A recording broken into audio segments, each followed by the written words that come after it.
네, 은혜로운 섹터 장은희입니다. 오늘 실적 발표를 내놓고 희비가 엇갈리고 있는 두 종목에 대해서 이야기해 보도록 하겠습니다.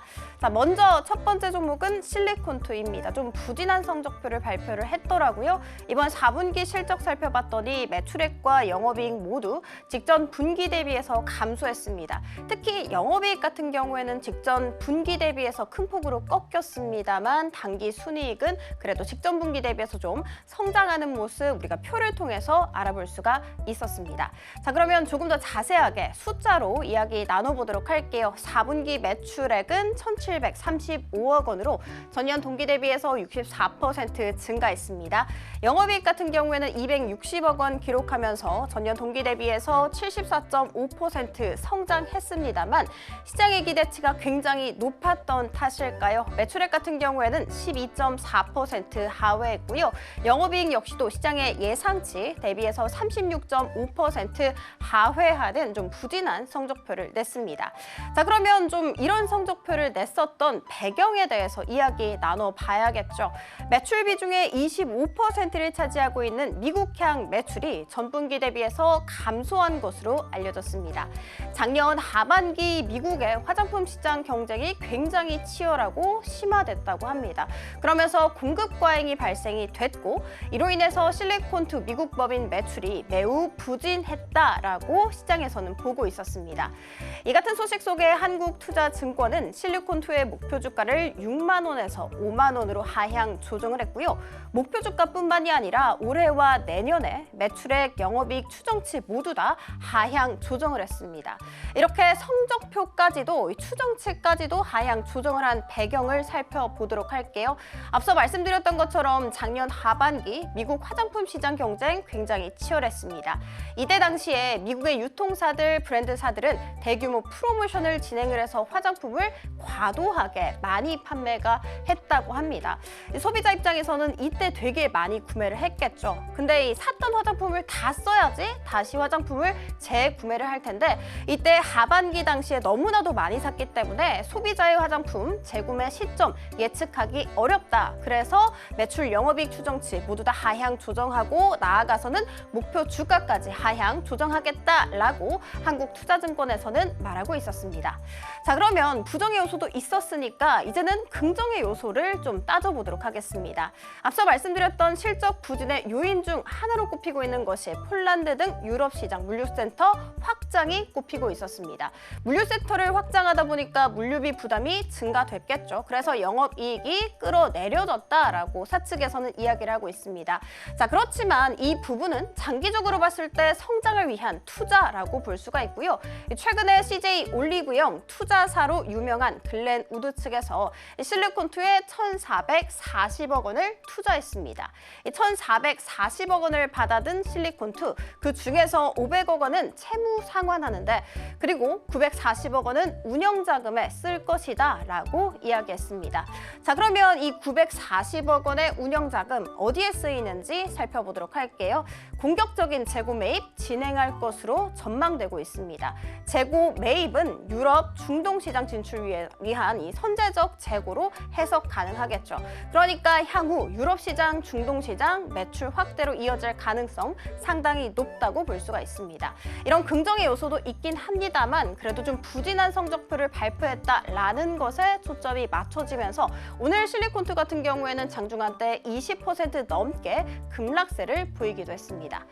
자, 그러면 후실적을 발표한 기업 살펴보도록 할게요. 셀트리온입니다. 오늘 장중한 때 8% 이상의 슈팅이 나오기도 했는데 어떤 성적표였을까? 일단 작년 4분기 매출은 1조 636억 원 기록하면서 전년 동기 대비해서 178% 증가했습니다. 단일 분기 최초로 매출 1조 원을 초과 달성하는 데 성공을 했고요. 그리고 작년 영업이익 같은 경우에는 2천억 원 가량을 기록하면서 전년 동기 대비해서 960 67% 폭증했습니다. 영업이익이 이렇게까지 급증한 이유는 합병 관련된 원가 및 비용 부담이 완화됐기 때문이라고 사측에서는 설명하고 있습니다. 자, 그러면 연간 기준에 대해서 살펴보도록 할게요. 작년 전체 영업이익은 4,900억 원가량이었습니다. 전년 대비해서 24%가량 줄어들었는데 이렇게 영업이익이 줄어든 이유는 셀트리온과 셀트리온 헬스케어 합병 관련 부담으로 인해서였다라고 이야기하고 있습니다. 반면에 매출액 같은 경우에는 3조 5,573억 원 기록하면서 전년 동기 대비해서 63% 넘게 폭증했습니다. 이 수치는 역대 최대 연매출을 달성한 것이고요. 그리고 그 직전년에 비해서도 훨씬 더 큰 폭으로 성장했다는 부분 표를 통해서 알아갈 수가 있습니다. 자, 그러면 호실적의 배경에 대해서 이야기 나눠봐야겠죠. 크게 두 가지로 나뉩니다. 한마디로 정리하자면 부와 신의 조화였다. 이렇게 살펴보면 좋을 것 같고 먼저 첫 번째부터 한번 이야기해 보도록 할게요. 기존 제품이 안정적인 성장세를 잘 유지했기 때문이라고 보고 있습니다. 이 기존 제품 중 하나가 램시마인데 이 램시마는 정맥주사 제형으로만 연매출 1조 원을 사상 처음으로 돌파하는 데 성공을 했습니다. 그리고 유럽 시장 점유율 살펴봤더니 작년 3분기 기준으로 62%를 차지하는 데 성공했습니다. 자, 그리고 두 번째 이유는 이렇게 기존 제품이 안정적인 성장세를 유지하는 사이에 신규 제품도 굉장히 잘 팔렸습니다. 연간 최대 매출을 경신을 했고요. 그리고 매출 비중 역시도 기존 26.1%에서 40% 가깝게 큰 폭으로 올라서는 성장하는 모습 보였습니다. 자, 그러면 지역별로 한번 살펴봐야겠죠. 유럽 시장, 북미 시장 매출이 큰 폭으로 증가했다고 합니다. 디테일하게는 유럽 시장에서는 연매출 1조 5천억 원가량을 기록을 했고 북미 시장에서도 연매출 1조 원을 돌파하는 데 성공하게 됐습니다. 자, 그러면 앞으로의 전망은 어떻게 보고 있을까? 바이오 의약품 11개 제품 라인업이 완성됐고 기존 제품과 신규 제품 성장세가 골고루 이어지기 때문에 올해에는 연매출 5조 원을 달성할 수 있을 것이다 라고 사측에서는 이야기했다는 점 체크해드리도록 하겠습니다. 자, 그러면 국내 테마 탑3로 이동해 보도록 할게요. 먼저 준비한 쪽은 STO입니다. 토큰증권 법제화 재시동 기대감 모이고 있습니다. 업계에 따르면 차기 대선 주자들의 주요 경제 정책 공약될 가능성이 높다고 합니다. 이 같은 소식 속에 오늘 핑거 같은 경우에는 20% 이상의 상승세를 그리기도 했습니다.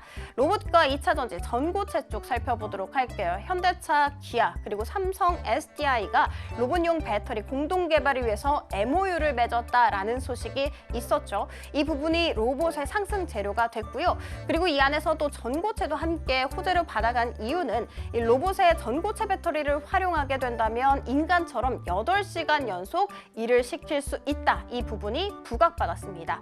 이 전고체 내에서는 이수 스페셜티 케미컬과 레몬 이 두 종목 모두 다 장중한때 두 자릿수 강한 슈팅 나오기도 했습니다.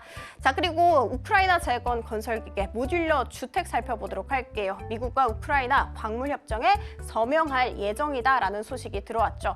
뿐만이 아니라 이번 우크라이나 재건 그리고 복구에 향후 10년간 무려 750조 원이 소요될 것이라는 추산도 나왔습니다. 이 같은 이야기 속에 오늘 대동기어는 20% 이상의 상승세를 그리기도 했다는 점 체크해드리도록 하겠습니다. 자, 지금까지 은희로운 섹터 함께 살펴봤습니다.